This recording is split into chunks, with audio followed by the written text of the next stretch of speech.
जी संगीता जी, अर्चना जी, बाकी आंचल जी, बाकी बालक कहाँ गए? आने दीजिए उनको भी, फिर उनका छूट जाता है सबका, है ना। बिहारी और घनानंद, भाई ये तो गलत बात है यार, संडे को क्लास ले रहे हैं हम और 2 ही बालक पढ़ेंगे आज। बाकी स्टूडेंट्स कहाँ हैं? अगर आपका कोई ग्रुप ग्रुप है कहीं पर, कुछ पता है आपको, बच्चे बच्चे आपके साथ में हैं, मैसेज करो उनको। 5 बच्चों का है, ऐसा माइंड सेट नहीं करना है कि 5:10 पे क्लास शुरू होगी। जी अभिषेक जी, बाकी स्टूडेंट्स कहाँ हैं? संडे को हो रही है ना क्लास, अगर 1-2 दिन में क्लास से गायब हो जाऊं, बड़ी आफत आ जाती है आप लोग, है। ऐसे होगा सिलेबस खत्म, जनवरी में सिलेबस खत्म हो रहा है आपका, ठीक है। तो अभी पढ़ लो फिलहाल, है ना। फिर बाद में तो मिहिर, अभिषेक, संगीता और आंचल 4 बालक पढ़ेंगे आज, नहीं 4 स्टूडेंट्स यहाँ पर पढ़ने जा रहे हैं हमारे साथ, एक इतिहास लिखने जा रहे हैं, ऐसा समझो, ठीक है जी। Okay, very nice. और बच्चे,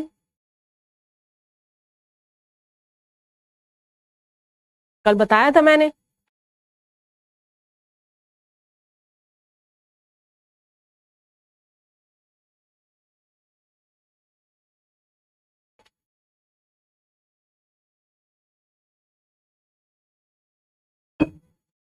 क्लास दिख रही है ना आप लोग को?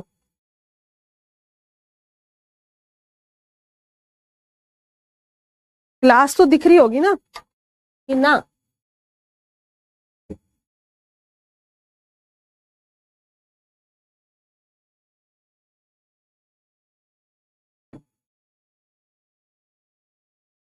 Okay okay okay okay, very good evening, very good evening.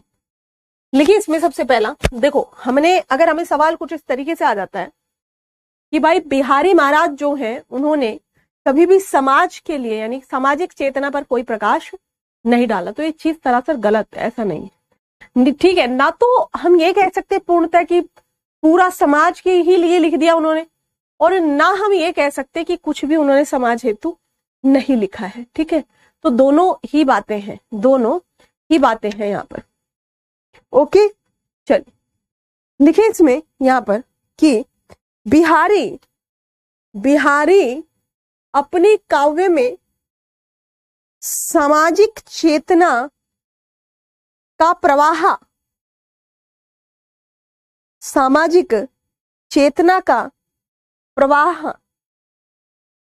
करते हैं या नहीं, सामाजिक चेतना का प्रवाह करते हैं या नहीं, इस हेतु समीक्षकों में विवाद है। इस हेतु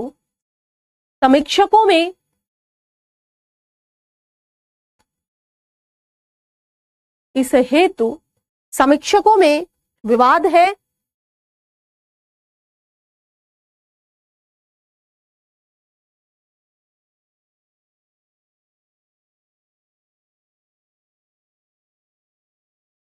कुछ साहित्यकार कहते हैं कि बिहारी का काव्य के प्रति चाहे कितना ही चमत्कारी प्रभाव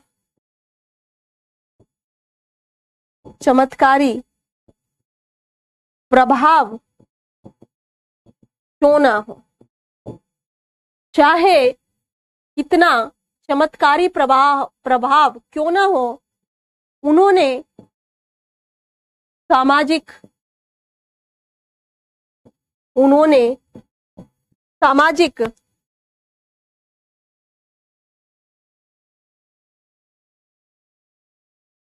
चिंताओं से अपने आप को दूर ही रखा।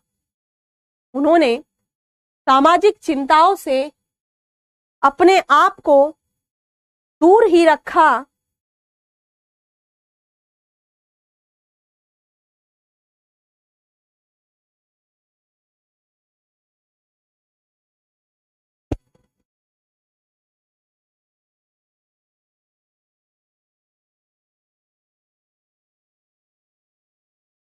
और दूर ही रखा और वे सामाजिक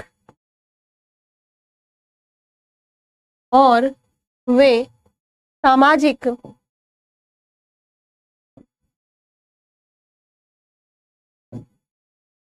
सामाजिक विषमताओं पर प्रहार न कर उनके प्रति तटस्थ बने रहे। ना अच्छा ना बुरा, उनके प्रति तटस्थ बने रहे। साथ ही कुछ साहित्यकारों ने जब बिहारी का पुनर्मूल्यांकन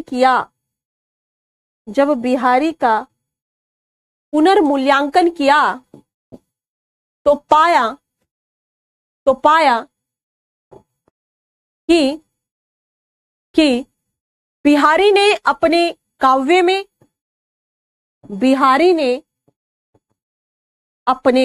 में न केवल सामाजिक चिंताओं पर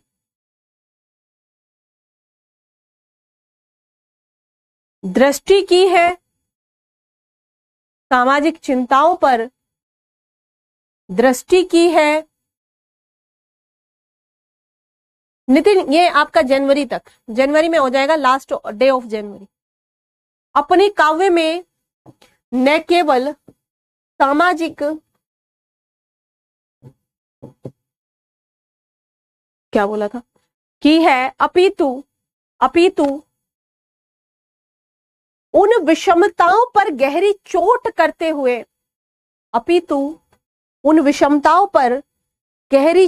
करते हुए अपना आक्रामक रूप या अपना आक्रामक रवैया भी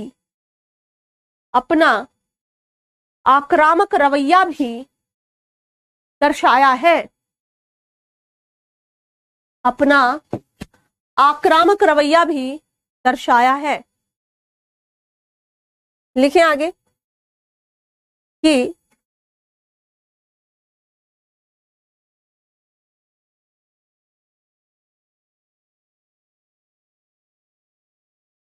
लिखिए आगे।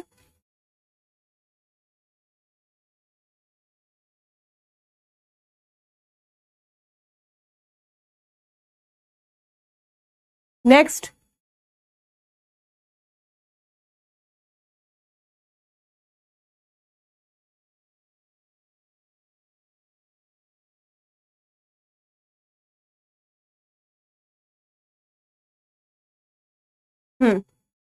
लिखें, इसमें लिखें कि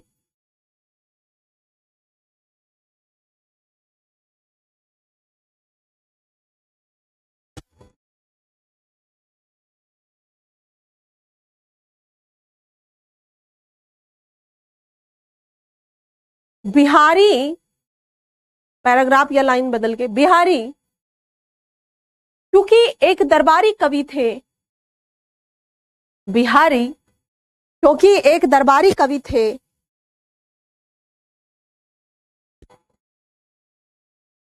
इसलिए यह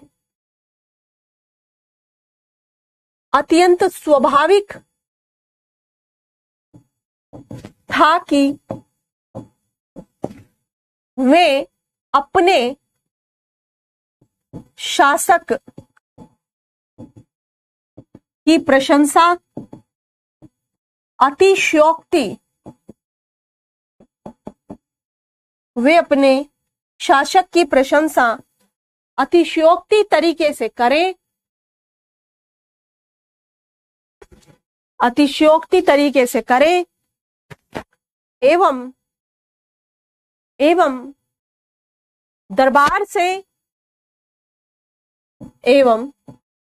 दरबार से प्रसिद्धि के रूप में वाही तथा भरपूर मात्रा में धन बटोरें, भरपूर मात्रा में धन बटोरें। तो सिंपल सी बात है भाई, कोई भी कवि होगा यही करेगा। परंतु यह भी इतना ही सत्य है, परंतु यह भी इतना ही सत्य है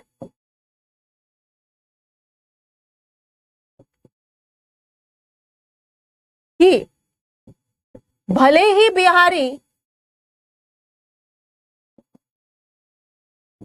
दरबारी कवि थे,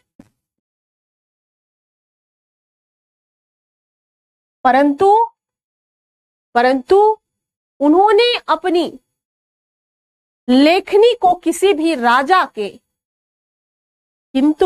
परंतु उन्होंने अपनी लेखनी को किसी भी शासक के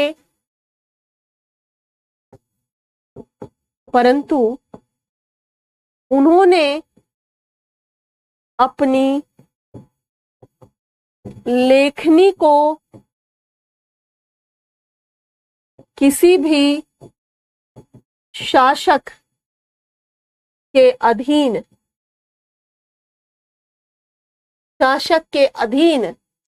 नहीं आने दिया, नहीं आने दिया।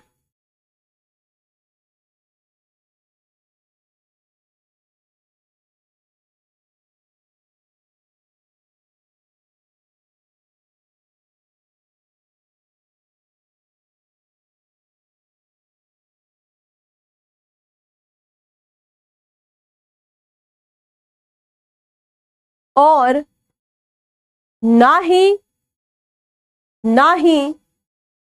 किसी शासक की गलत बात को स्वीकारा और ना ही बढ़ावा दिया, ना ही किसी शासक की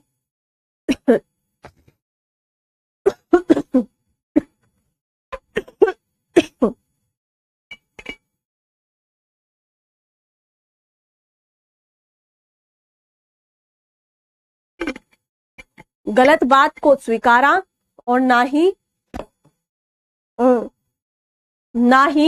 बढ़ावा दिया। ये हो गया। यहां पर एक अति रोचक तथ्य, यहां पर एक अति रोचक तथ्य उद्घाटित होता है।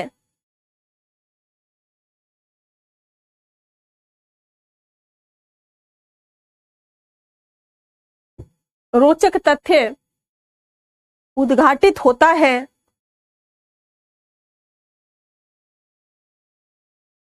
जिसमें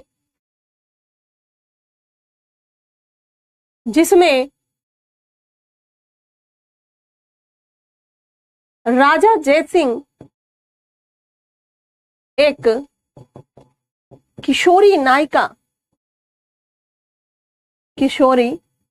नायिका के प्रेम में इस तरह खो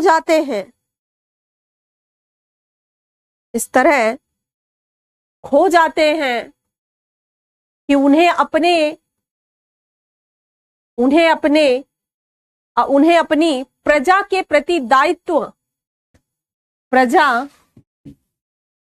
के प्रति दायित्व का भी भान नहीं रहता, का भी भान नहीं रहता। इस पर बिहारी कवि बड़ी ही तल्ख टिप्पणी राजा पर करते हैं तथा एक दोहा लिखकर राजा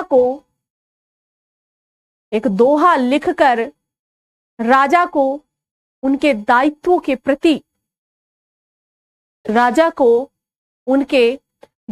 के प्रति अवगत कराते हैं। क्या है दोहा? लिखे इसमें दोहा कि नहीं पराग नहीं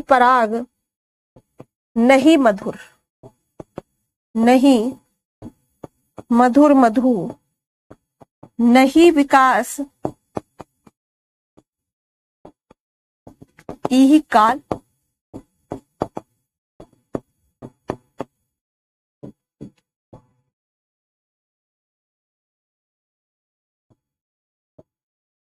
अली कली ही तो बंध्यो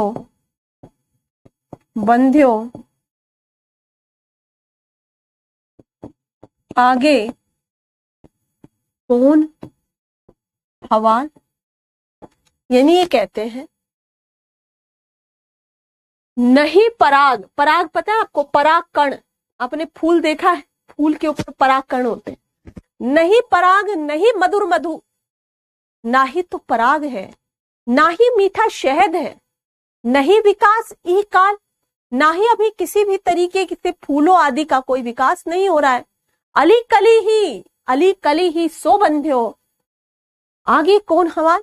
यानी अभी तो वो नायिका बहुत कम उम्र की है, तुम उसके फेर में पड़ जाओगे, आगे कौन हवाल, इस जनता का कौन रखवाला है, कौन इसका खवैया है, कौन इस पतवार को, नदियां को, कौन इसको आगे ढेर करके ले जाएगा। इतना ही लिख देते हैं और राजा जयसिंह को अपनी भूल पर पश्चाताप होता है और वो इसको गागर में सागर की तरह समझ लेते हैं। लिखेंगे आगे। इसी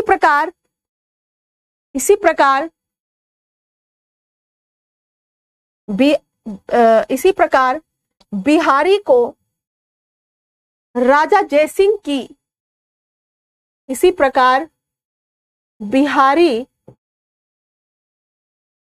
को राजा जयसिंह की मुगलों के प्रति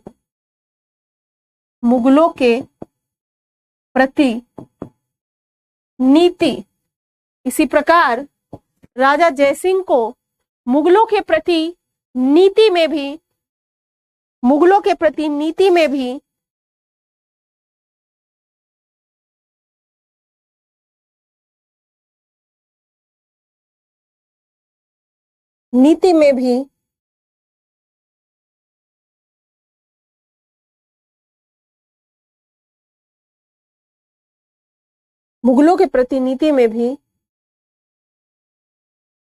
रुष्टता का भाव उत्पन्न होता था।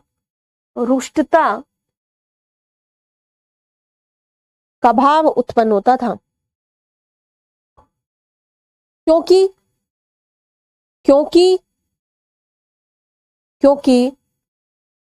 मुगलों के लिए जयसिंह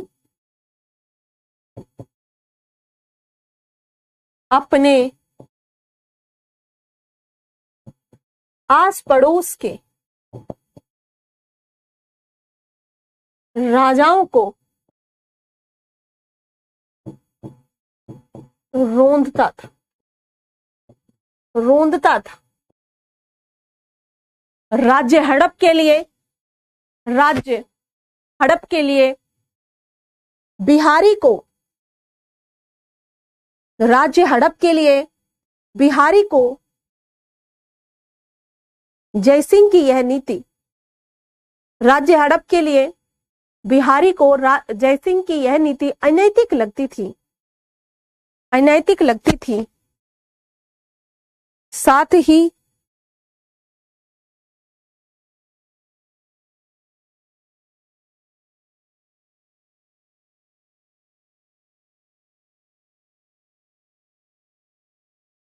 साथ ही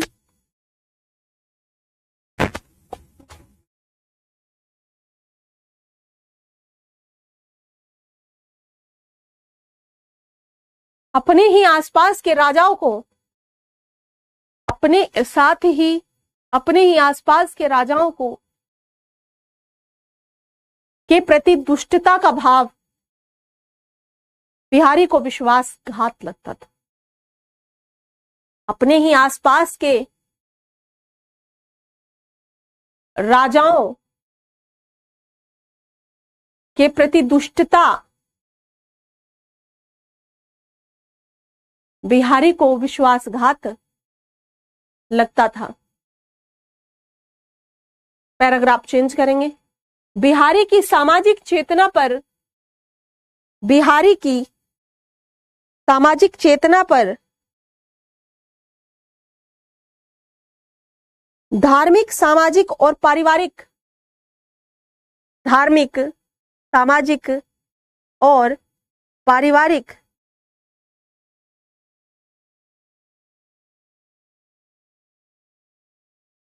असर आवश्यक रूप से दिखाई देता है। असर आवश्यक रूप से दिखाई देता है।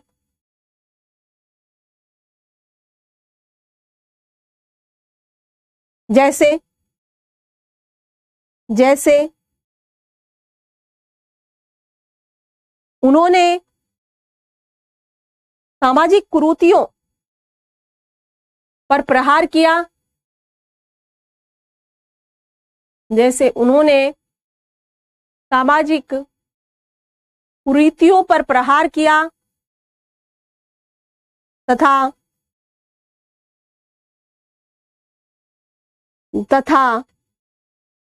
धर्म में व्याप्त तथा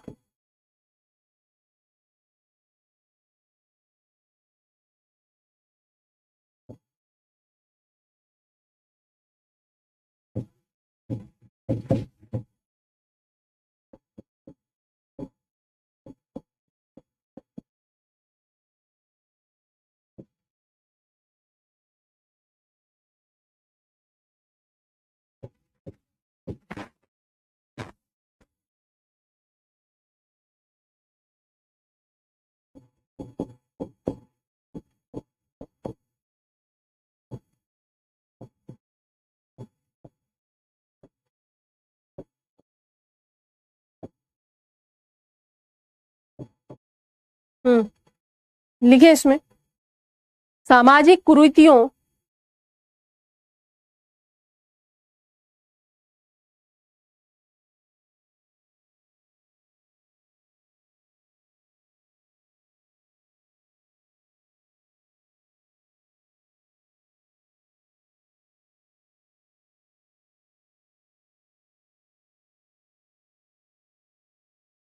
लिख लिया। दुष्टता के आगे क्या बोला था पता नहीं भाई, संगीता को बता दो भाई। दुष्टता का भाव नजर आता था तथा वो उसको विश्वासघात लगता था, है ना। दुष्टता, शासकों के साथ की गई दुष्टता बिहारी को विश्वासघात लगती। ठीक है, आगे लिखेंगे। ये लिख लिया कि अगर देखा जाए तो भाई इन्होंने संयुक्त परिवार की जो मर्यादा है उसको बनाए रखने के लिए परिवार विखंडन की आलोचना करी। ये सब सोशल बीमारियां ही तो हैं, सोशल इविल ही तो है, ये सोशल इविल है ये, है ना। इस पर तो की है ना चोट इन्होंने बेचारों ने, किस किस पर की है, सामाजिक कुरीतियों पे प्रहार किया है ना। साथ ही साथ आपका जो ये आडंबर व्याप्त है, इस आडंबर पर भी इन्होंने चोट करी है ना। दूसरी बात, इन्होंने जो है परिवार विखंडन को भी क्रिटिसाइज किया है। ठीक, चलो आगे लिखेंगे कि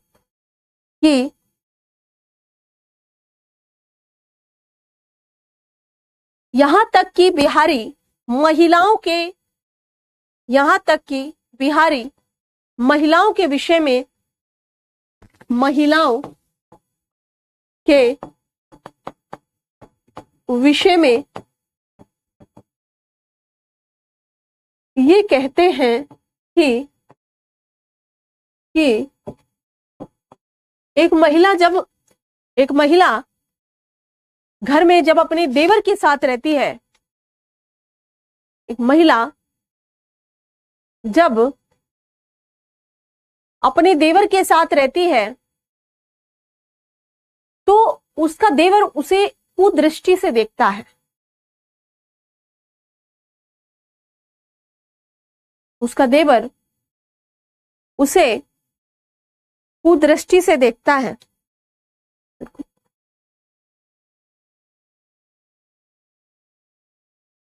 कुदृष्टि से देखता है।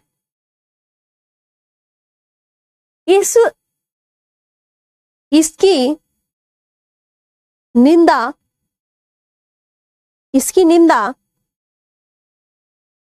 बिहारी अपनी रचनाओं में करते हैं। इसकी निंदा बिहारी अपनी रचनाओं में करते हैं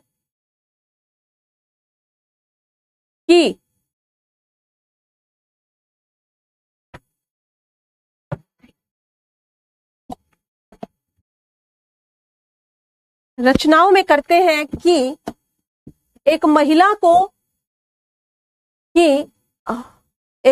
को अपने परिवार में रहते हुए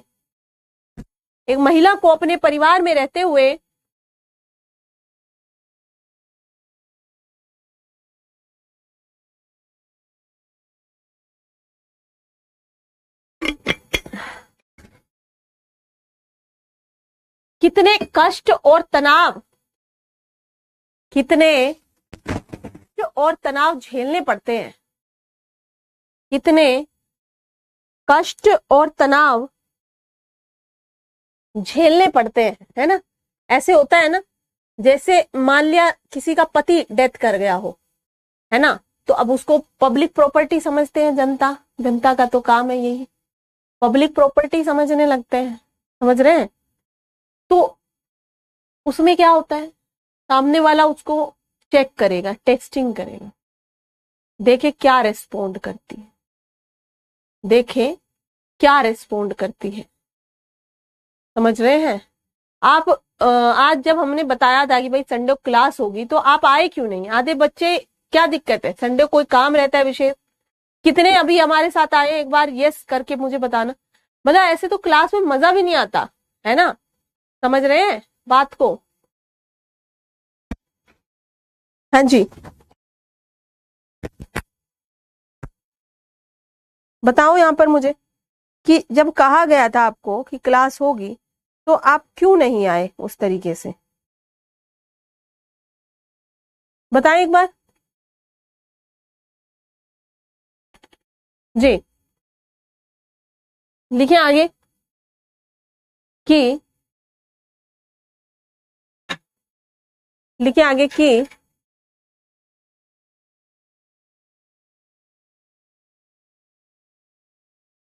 बिहारी अपने काव्य के अंतर्गत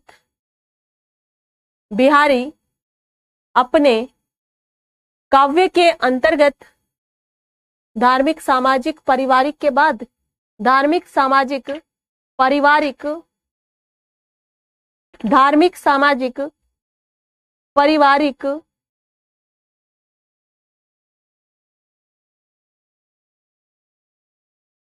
क्या था, मर्यादाओं को बनाए रखता है,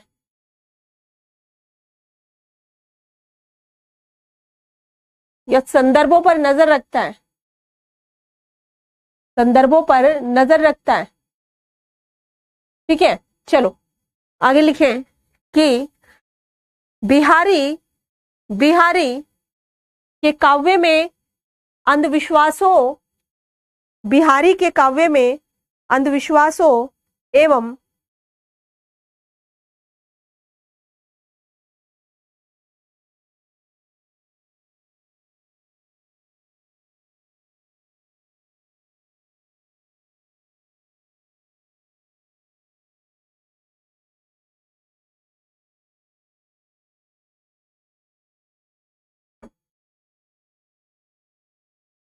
अंधविश्वासों और ज्योतिष के पाखंडों पर भी पुरुषों को भी तनाव, बिल्कुल संगीता जी, पुरुषों को भी तनाव झेलने पड़ सकते हैं कई बार।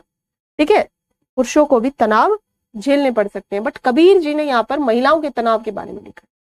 ठीक है, किसके? महिलाओं के तनाव के बारे में लिखते हैं।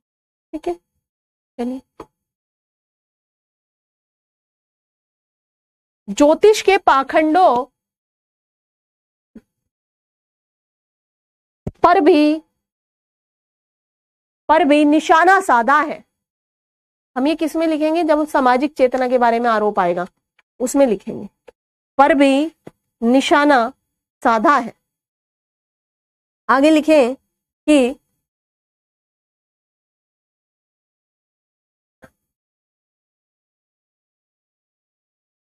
कबीरदास अपने काव्य के अंतर्गत, कबीरदास अपने काव्य के अंतर्गत मध्यम वर्गीय नायिका, मध्यम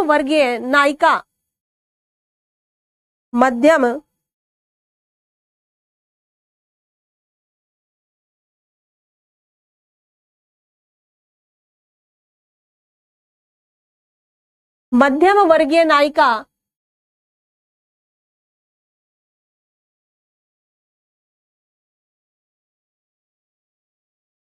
को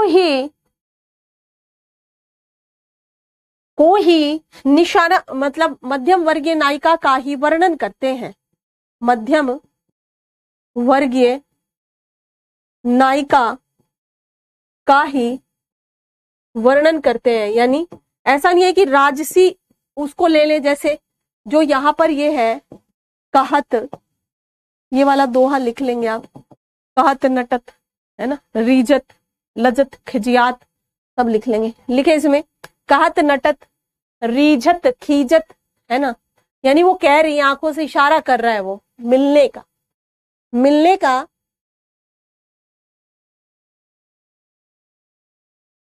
कबीर बोल दिया क्या मैंने? कबीर बोल दिया हो तो भाई उसे बिहारी लिखे, हो जाता है कभी कभी, स्लिप ऑफ टंग। ठीक है, बिहारी लिखें। ठीक है, बिहारी, ओके, ठीक है, बिहारी लिखेंगे उसको।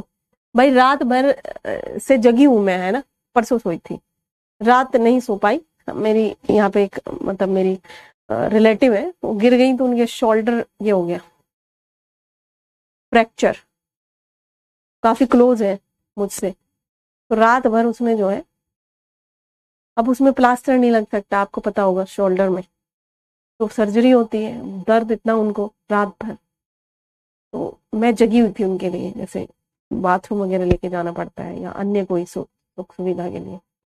तो बिहारी है कि कबीर नहीं पता, आप इतना समझो, बिहारी। अरे अरे भाई, बिहारी पढ़ रहे हैं हम। ठीक है, शक्ल लग रही होगी आपको मेरी, रात भर से मैं मतलब जगी हूँ, सोई नहीं, फिर लगा कि चलो ठीक है, तो हो सकता है स्लिप ऑफ टंग मैंने बोल दिया, I accept that, I am not saying कि मैंने नहीं बोल सकती। ठीक है जी, लिखे कि ये किसका है, ये, इसमें आप मुझे बताओ, जो अमीर आदमी है, जो अमीर आदमी है, उसके यहाँ बहुत सारे कमरे हैं, उसे अपनी नायिका को वहां बीचों बीच बिठाने की जरूरत नहीं है। हमारा नायक क्या है यहाँ पर? पूरे घर वाले बैठे हैं, पूरे घर वालों के साथ में नायिका बैठी है, नायिका को आंखों से इशारे कर रहे हैं, आंखों से इशारे कर रहे हैं, कह रहा है मिलने के लिए। कह तो रहा है मिलने के लिए, बट नायिका नौटंकी कर रही है। नायिका नायिका कह रही है नहीं नहीं नहीं मुझे नहीं मिलना, ठीक है मुझे नहीं मिलना, तो मुझे नहीं मिलना, नाट गई है, नाट गई मतलब मना कर दिया, प्यार में ही किया बेचारे। तो इस पर क्या है, इस पर जो हमारे नायक महोदय हैं वो उसकी इस चेष्टा को देखकर, जिस चेष्टा से उसने मना किया है उसको देखकर रीझ गए हैं। और नायिका जो है ये देखकर कि सामने वाला मेरे मना करने पर भी जो है रीझ रहा है, तो वो खींच जाती है शर्म से। दूसरे लोग भी देख रहे हैं, ठीक है, खींच जाती है। और फिर जब दोनों नयन मिलते हैं, खिल जाते हैं कतई तन बदन, और फिर शर्मा जाते हैं और बड़े भवनों में बैठ करके किससे बात कर रहे हैं, आपस में बात कर रहे हैं। तो ये मध्यम वर्ग की कहानी को ही इन्होंने दर्शाया है। क्या लिखा है आपने, यहाँ पर आपने लिखा है मध्यम वर्गीय नायिका का दर्शन बिहारी अपने, सॉरी हाँ बिहारी, तो बिहारी अपने काव्य में करा रहे हैं। उदाहरण लिख लीजिए, काव्य में करा रहे हैं। उदाहरण कहत कोमा नटत, कहत कोमा नटत, कोमा रीजत, कोमा रीजत, कोमा खीजत, कोमा खीजत,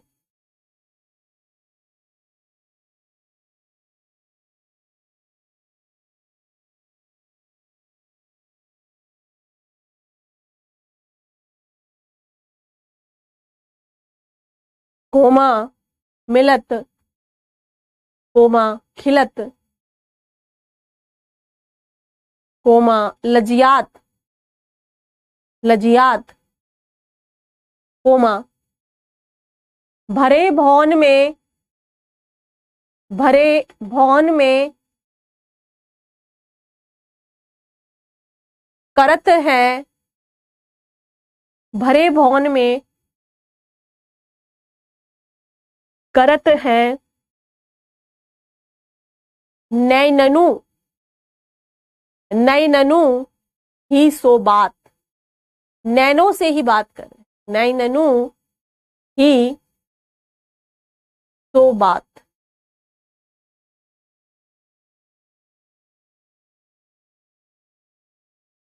तो बात लिखिए आगे,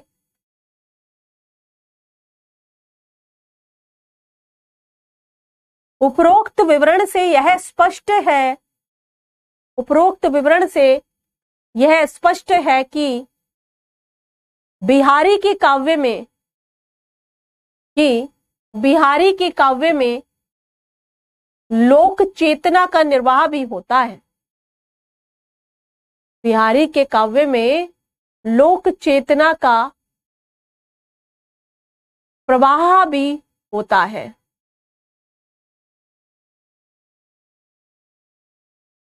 परंतु परंतु यह भी उतना ही सत्य है, परंतु यह भी उतना ही सत्य है कि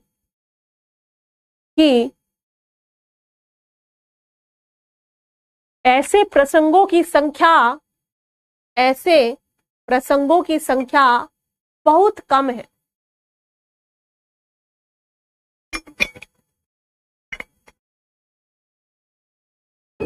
ऐसे प्रसंगों की संख्या बहुत कम है।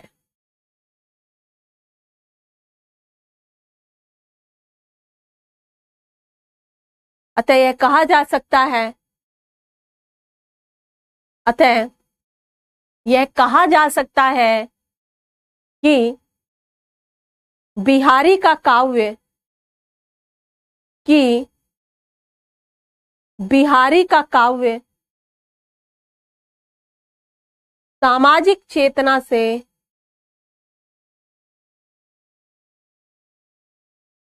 सामाजिक चेतना से पूर्णतः पूर्णतः वंचित नहीं है, पूर्णतः वंचित नहीं है।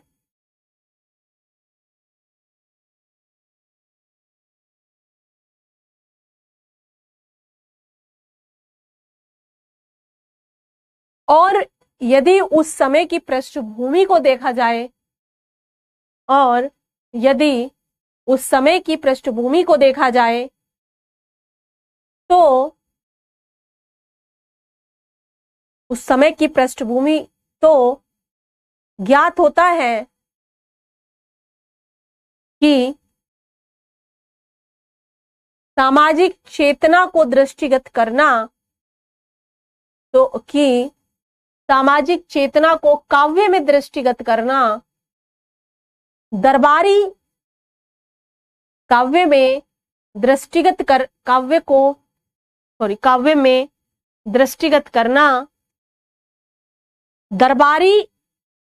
दरबारी जीवन में संभव नहीं था। दरबारी जीवन में संभव नहीं था।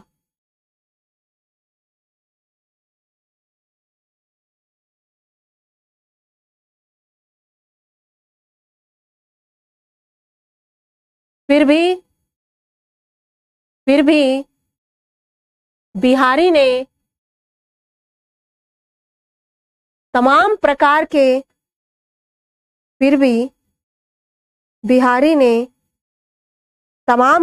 के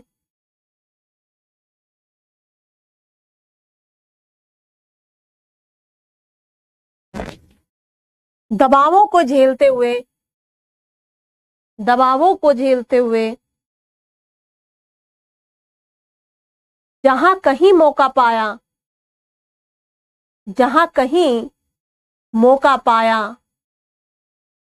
वहां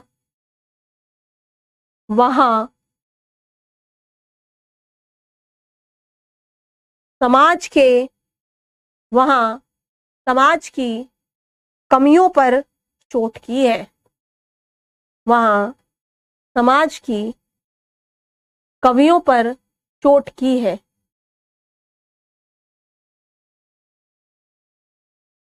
आगे लिखेंगे अगली हेडिंग, बिहारी का काव्य शिल्प। लिखे बिहारी का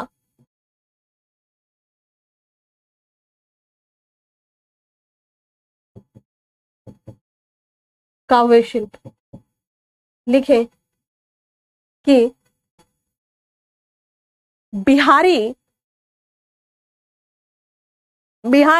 रीतिकाल के कवि हैं, अतः बिहारी रीतिकाल के कवि हैं, अतः काव्य शिल्प के प्रति सचेत एवं सजग हैं। इनका मुख्य व्यवसाय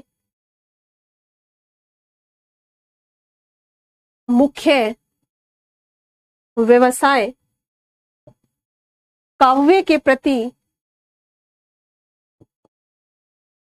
समर्पित था, जिससे इन्हें धन धान्य तथा प्रसिद्धि की प्राप्ति हो सके।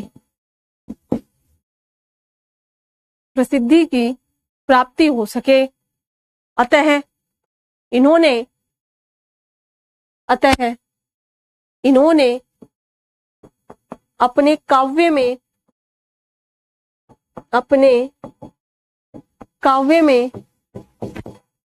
एक विशेष प्रकार की चमक दमक, एक विशेष प्रकार की चमक दमक के साथ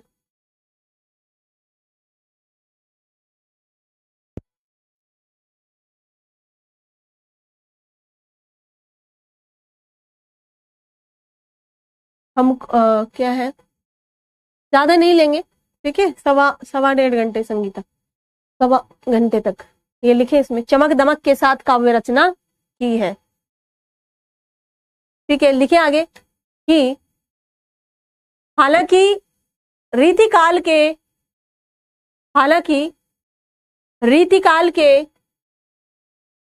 अधिकतर कवि,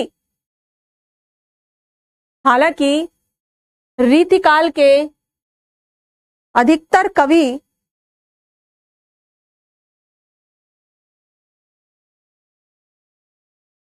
काव्य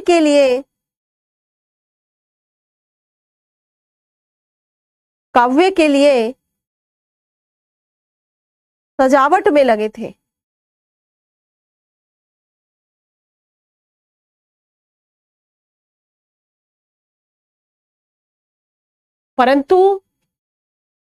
परंतु बिहारी का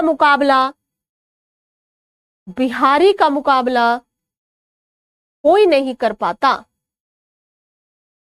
कोई नहीं कर पाता।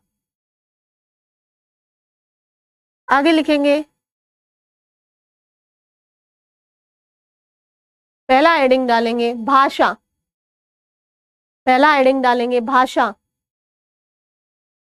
इसमें क्या डालेंगे, पहला हेडिंग भाषा। बिहारी की काव्य में, बिहारी के काव्य में ब्रज भाषा का प्रयोग है, बिहारी के काव्य में ब्रज भाषा का प्रयोग है।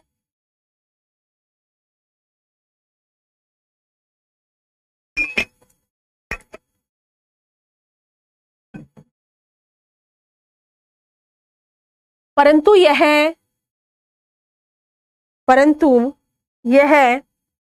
शुद्ध रूप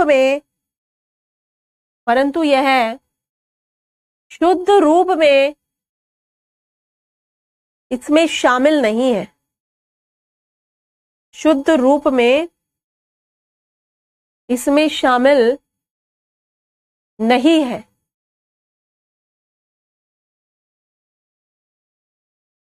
बिहारी ने ब्रज के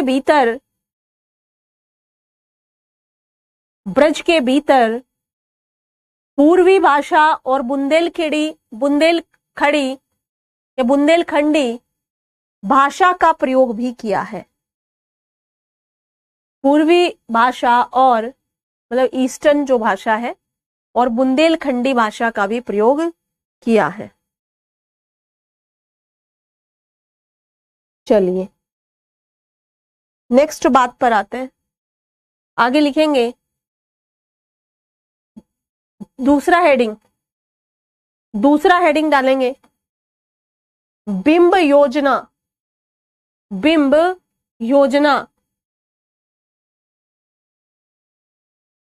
लिखिए इसमें बिंब का अर्थ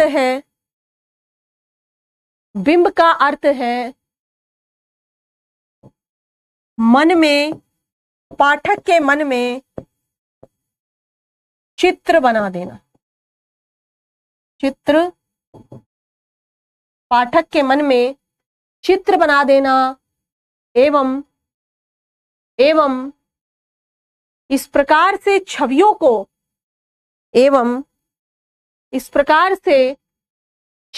को निर्मित करना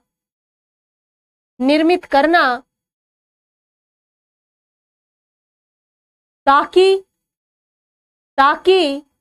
वे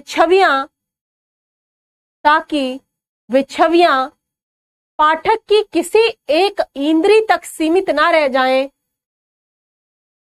पाठक की किसी एक इंद्रिय तक सीमित ना रह जाएं, अपितु अपितु कई इंद्रियों तक फैल जाएं, अपितु कई इंद्रियों तक फैल जाएं।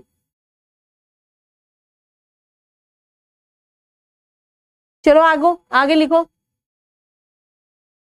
यहां यहां बिहारी का एक उदाहरण के माध्यम से, यहां बिहारी के एक उदाहरण के माध्यम से बिंब प्रयोजन को समझा जा सकता है। बिहारी के इस उदाहरण के माध्यम से बिंब प्रयोजन को समझा जा सकता है। लिखेंगे वही, लिखे कहत कहत कोमा नटत कोमा रीझत कोमा खिजत कोमा मिलत कोमा खिलत कोमा लजियात लजियात। आगे लिखे भरे भोन में भरे भोन में करत है नैननु ही सो बात, नैननु ही सो बात। लिखें इसमें कि इस दोहे में इस दोहे में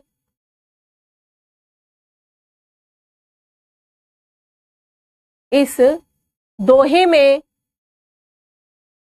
एक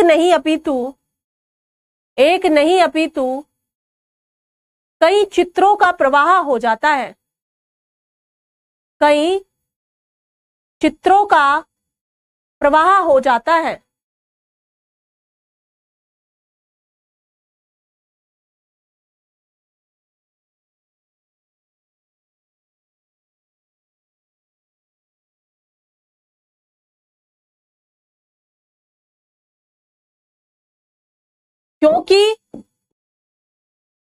क्योंकि इस छोटे से दोहे में 7 क्रमिक अवस्थाएं, 7 क्रमिक अवस्थाएं एक के बाद एक के बाद एक ली गई है। आगे चलेंगे।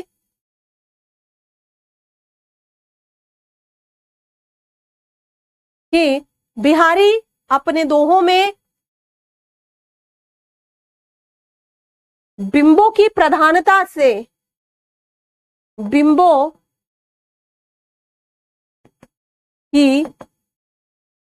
प्रधानता से चित्र को सजीव कर देते हैं, सजीव लाइव कर देते हैं। जहां पाठक के मन में नायक और नायिका चलचित्र की भांति आ जाते हैं।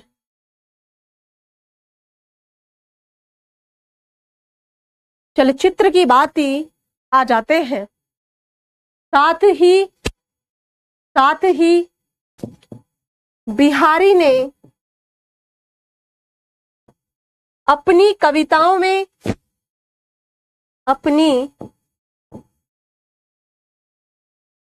कविताओं में बिंबात्मक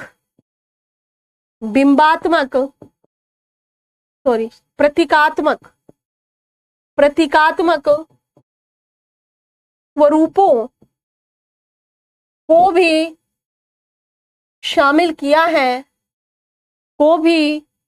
शामिल किया है जिसके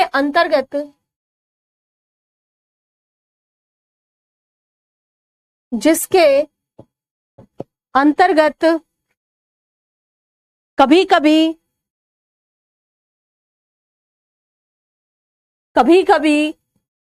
भारतीय समाज के अंदर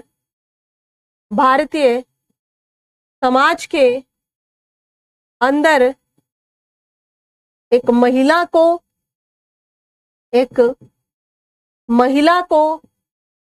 कबूतर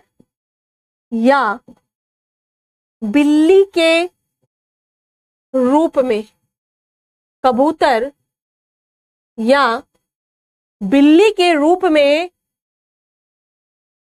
बिल्ली के रूप में प्रतीकों के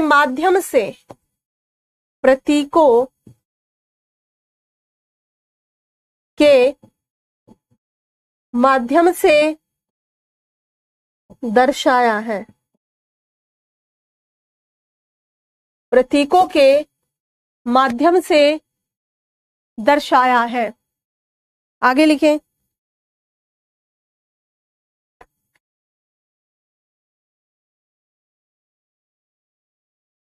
काव्य रूप, नेक्स्ट काव्य रूप, अगला जो इनका पॉइंट है काव्य रूप। तो इसमें लिखें कि बिहारी अपने काव्य में मुक्तक को प्रधानता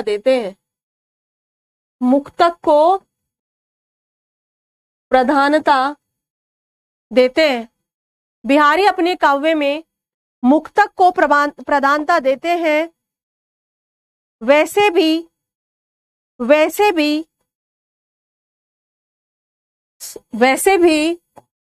दरबारी सामंतों में धैर्य न होने के कारण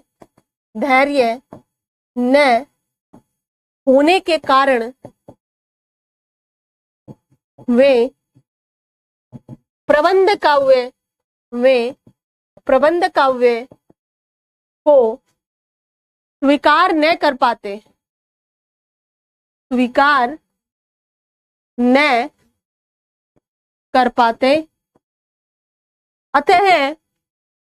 अतः इस लिए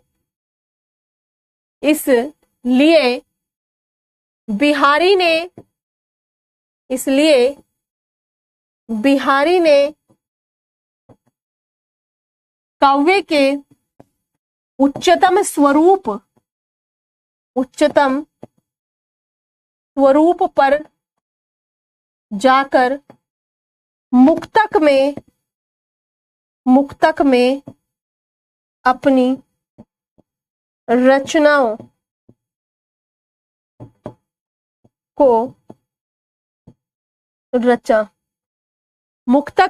रचनाओं को रचा। आगे चलेंगे। अलंकार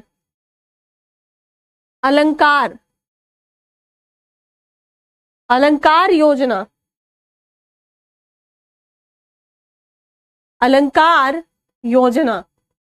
इसमें लिखेंगे कि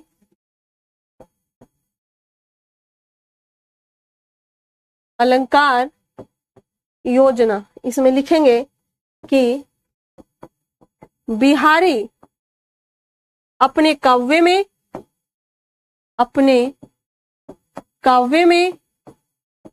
चमत्कार उत्पन्न करने हेतु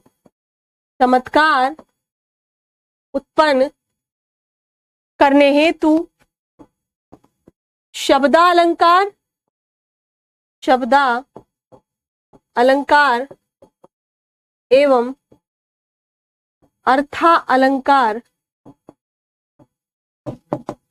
का प्रयोग करते हैं। चमत्कार उत्पन्न करने के लिए ही तो अलंकार लगाया जाता है। लिखेंगे आगे कि इनकी इनकी कविता, इनके काव्य में यमक अलंकार, अतिशयोक्ति अलंकार, उपमा अलंकार, यमक, अतिशयोक्ति और उपमा अलंकार, एक आध का उदाहरण लिख लेना। यमक अलंकार, अतिशयोक्ति अलंकार, उपमा अलंकार आदि की प्रधानता पाई जाती है, प्रधानता पाई जाती है। जैसे हमने यहां पर लिखा था, इत आवत चली जात है, चली जात उत, चली 6 सातक हाथ, आगे चढ़ी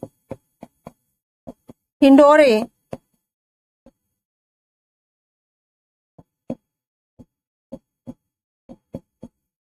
सी रही लगी उषा सनी साथ। क्या है ये है आपका अतिशयोक्ति अलंकार। इत आवत चली जात है, एक सांस लेती है तो 7 8, चली 6 7 तक हाथ, 6 7 हाथ आगे चली जाती है। दूसरा सांस लेती है तो फिर पीछे चली आती है, और बेचारी ऐसी हो गई है जुदाई में, विरह में, कि अब जीना जो है दूभर हो गया उसके लिए। दूसरा उपमा अलंकार क्या था कि उसके तो अंग अंग में दीपक जल रहे हैं, अंग अंग नग जगमगाती, अंग अंग नग जगमगाती, अंग अंग नग जगमगाती, दीप शिखा सी देह, दीप शिखा सी देह, और दिया बुझाए हवे है, हवे रहो बढ़ो उजेरो गे। यानी यदि बुझा दिया जाए तो भाई बड़ा अंधेरा हो जाता है घर में। संगीता, वैसे तो ब्रज भाषा ही लिखी है बच्चे इन्होंने, तो परंतु यहाँ पर क्या है कि ब्रज भाषा में कुछ अलग अलग भाषाओं, जैसे पूर्वी हिंदी होती है ना, उस भाषा को भी थोड़ा सा डाल दिया है। ठीक है जी। चलिए, कोई चीज ऐसी रह गई हो जो समझ में ना आई हो, घरानंद कल करेंगे, दिमाग कभी काम नहीं कर रही। ठीक है, बताएं कोई ऐसा चीज जो आपको समझ में ना आ रहा हो। बताइए बताइए बताइए, फटाफट से बताइए, अगले 5-7 मिनटों में बताइए। बता दीजिए कोई ऐसी भावना जो समझ में ना आ रही है।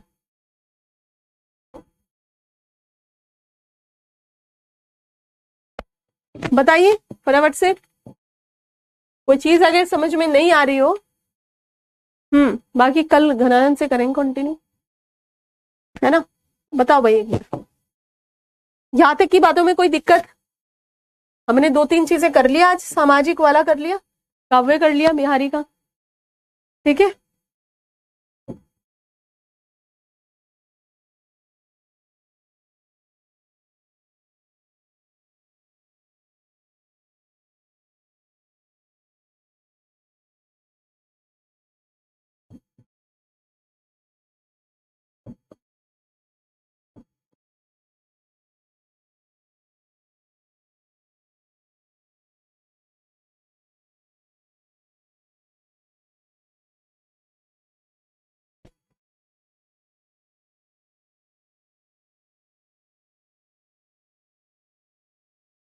हाँ जी,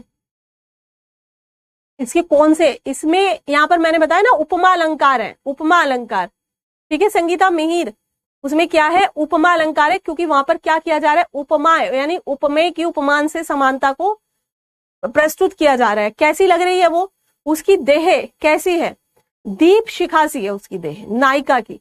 यदि उसकी देह को छिपा दिया जाए, बिल्कुल सही बात है नेहा, तो क्या हो जाएगा, यदि उसकी देह को छिपा दिया जाए तो अंधेरा हो जाता है। यदि उस नायिका को छिपा दिया जाए, कहीं पर रख दिया जाए, तो वहां पर अंधेरा हो जाता है। तो यानी कि कहीं पर किसी चीज से क्या हो रही है, समानता दर्शाई जा रही है। किससे समानता दर्शाई जा रही है यहां पर, किससे, यानी कि कुछ ऐसी दीप शिखासी, जैसे कि दीपों की जलती हुई मालाएं होती हैं, वैसी हमारी कौन है, वैसी हमारी यहाँ पर नायिका है ना।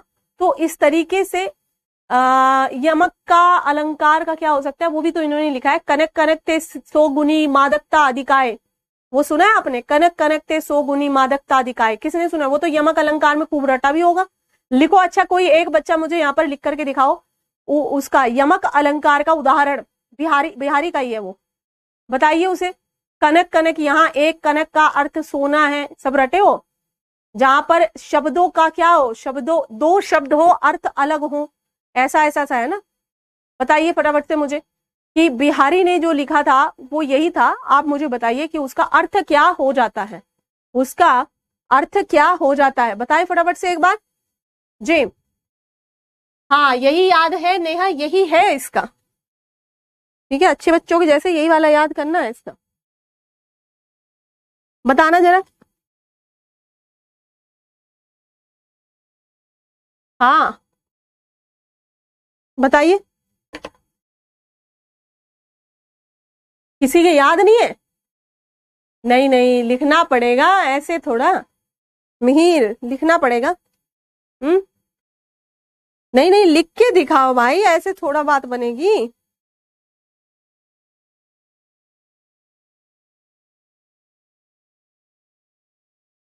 लिख के दिखाओ ना, लिख देती हूँ। कनक कनक ते सौ गुनी, कनक कनक ते 100 गुनी मादकता अधिकाय,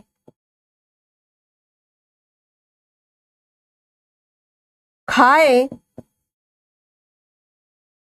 बोराए, वा खाए बोराए जग, या पाए बोराए।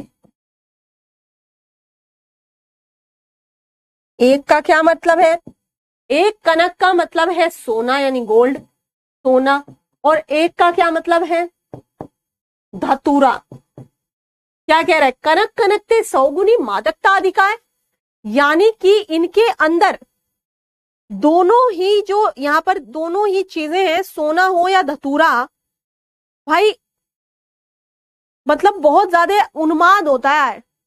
धतूरा मतलब भांग है ना, मादकता को बढ़ाता है, और अगर किसी के हाथ लग जाए सोना तो वो किसको, वो घमंड को बढ़ाता है। या खाए बोराए, इसे खा लिया, यानी एक कनक को यदि खा लिया, यदि भांग है, भांग को खा लिया तो क्या होगा, बोराए जाएगा, मत पागल हो जाएगा। या पाए बोराए, वह खाए बोराए जग, या पाए बोराए, सोना मिल गया तो पागल, खा लिया भांग तो पागल।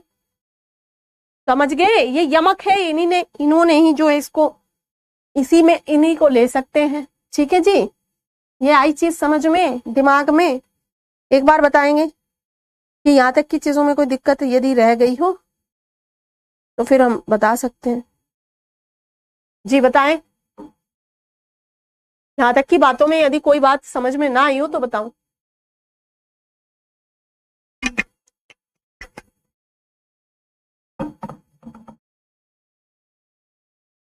बताएं, सोना और धतूरा खाने, सोना पाने से, बच्चे आरती, सोना पाने से पागल हो जाएगा और धतूरा खाने से आदमी पगला जाएगा, तो दोनों ही स्थितियां बेकार है, ऐसा मानते चलो, है ना। दोनों ही स्थितियां क्या है, अच्छी नहीं है। दोनों ही स्थितियों में आदमी पागल होने का भय रखता है ना। बात आई ना समझ में। ठीक।